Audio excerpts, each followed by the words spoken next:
Assalamualaikum warahmatullahi wabarakatuh. Perkenalkan, nama saya Dinda Putri Pitaloka, NBI 115-2035. Di sini saya akan menjelaskan mengenai pemikiran postmodernisme. Jadi lahirnya postmodernisme ini tidak dapat dilepas dari adanya paham modernisme. Pandangan modernis ini menganggap bahwa kebenaran ilmu pengetahuan bersifat mutlak dan objektif, artinya tidak adanya nilai dari manusia. Jadi disinilah lahir suatu pemahaman baru, yaitu postmodernisme, yang salah satu tokohnya itu bernama Jean Francois Lyotard. Postmodernisme merupakan kelanjutan dan koreksi dari modernisme untuk memberikan suatu pemikiran baru dan solusi dalam pandangannya terhadap ilmu pengetahuan. Postmodernisme ini tidak lepas dengan adanya kelemahannya dan apakah relevan terhadap kehidupan masa kini. Maka terlepas dari itu, postmodernisme ini menambah pembendaraan pengetahuan yang dapat diterima keberadaannya. Perkembangan pemikiran dari waktu ke waktu ini terus mengalami perubahan dalam berbagai hal. Tentunya hal itu tidak lepas dari keinginan manusia yang selalu menginginkan sebuah perubahan karena bertambahnya persoalan dan juga kebutuhan. Nah, siapa yang memperkenalkan postmodernisme ini? Jadi yang memperkenalkan adalah Jean Francois dalam bidang filsafat dan ilmu pengetahuannya di tahun 70-an dalam buku yang berjudul The Postmodern Condition. Dia ini mengartikan postmodernisme sebagai segala kritik atas pengetahuan universal, atas tradisi metafisik, fondasionalisme maupun atas modernisme. Menurut beberapa para ahli lainnya seperti Louis Lehy, postmodernisme adalah suatu pergerakan ide yang menggantikan ide-ide zaman modern. Atas latar belakang itulah para tokoh dan pemikiran postmodernisme menghadirkan sebuah gagasan baru yang disebut dengan postmodernisme dalam rangka melakukan dekonstruksi paradigma terhadap berbagai bidang keilmuan sebagai sebuah upaya untuk mengoreksi atau membuat dan bahkan menemukan paradigma yang baru. Postmodernisme ini seperti yang dikatakan oleh Derrida dan Lyotard merupakan antitesis dan modernisme. Hampir semua istilah yang diajukan oleh postmodernisme ini adalah antonimasi modernisme. Kelahiran postmodernisme membuat istilah baru dan mengakibatkan perbedaan dengan paham modernisme. Adapun ciri-ciri pemikiran postmodernisme menurut Amin Abdullah dalam bukunya yang berjudul Falsafah Kalam di Era Postmodernisme menyatakan ciri-cirinya adalah dekonstruktif. Hampir semua bangunan atau konstruksi dasar keilmuan yang telah mapan dalam era modern, baik dalam bidang sosiologi, psikologi, antropologi, sejarah, bahkan juga ilmuwan-ilmuwan kealaman yang selama ini baku ternyata dipertanyakan ulang oleh postmodernisme. Hal ini terjadi karena teori tersebut dianggap menutup munculnya teori-teori lain yang barangkali jauh lebih dapat membantu memahami realitas dan pemecahan masalah. Ciri postmodernisme yang lain adalah berwatak relativisme. Artinya pemikiran postmodernisme adalah realitas budaya, nilai-nilai kepercayaan atau yang lainnya, tergambar dalam teori-teori yang dikembangkan oleh disiplin ilmu antropologi. Dalam pandangan antropologi tidak ada budaya yang sama dan sebangun antara satu dengan yang lainnya. Seperti budaya Amerika jelas berbeda dengan Indonesia, maka nilai-nilai budaya jelas sangat beraneka ragam sesuai dengan latar belakang sejarah, geografi, dan sebagainya. Berdasarkan penjelasan tersebut, nampak ya bahwa nilai-nilai budaya itu bersifat relatif, dan hal ini sesuai dengan alur pemikiran postmodernisme, yaitu bahwa wilayah, budaya, bahasa, agama sangat ditentukan oleh tata nilai adat istiadat masing-masing.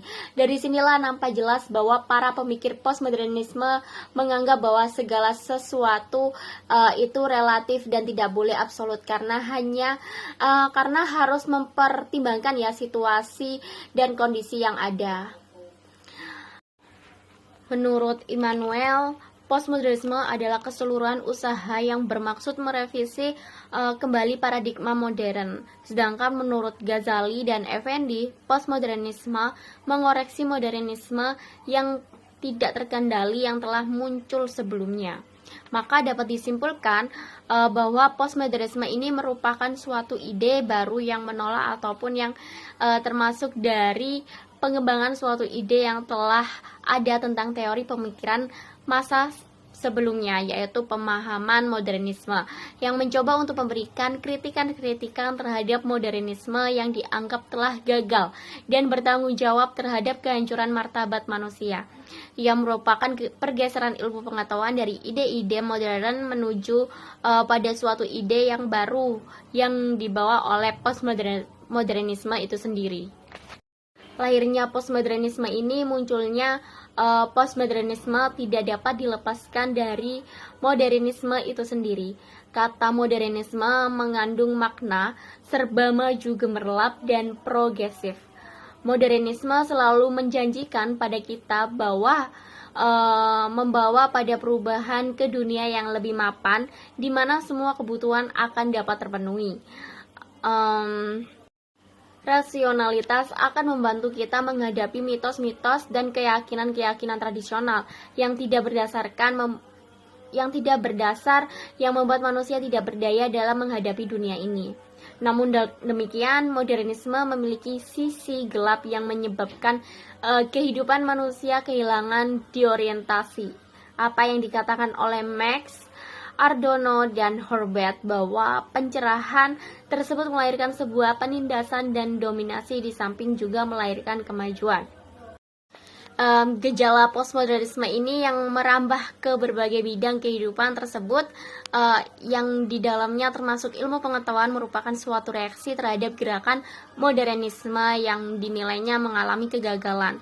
Modernisme yang berkembang dengan ditandai oleh adanya rasionalisme, materialisme, dan kapitalisme yang didukung dengan perkembangan teknologi serta sains menimbulkan disorientasi moral keagamaan dengan runtuhnya martabat manusia.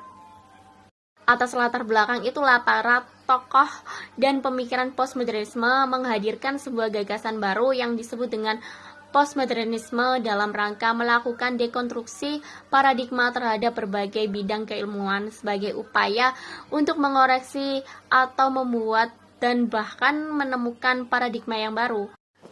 Sebelumnya, postmodernisme ini adalah paham yang berkembang setelah era modern dengan modernismenya. Postmodernisme ini bukanlah paham tunggal atau sebuah teori, tetapi justru memayungi ya berbagai teori-teori yang bertebaran dan sulit dicari titik temu yang tunggal. Banyak tokoh yang memberikan arti postmodernisme sebagai kelanjutan dari modernisme. Namun kelanjutan itu menjadi sangat beragam.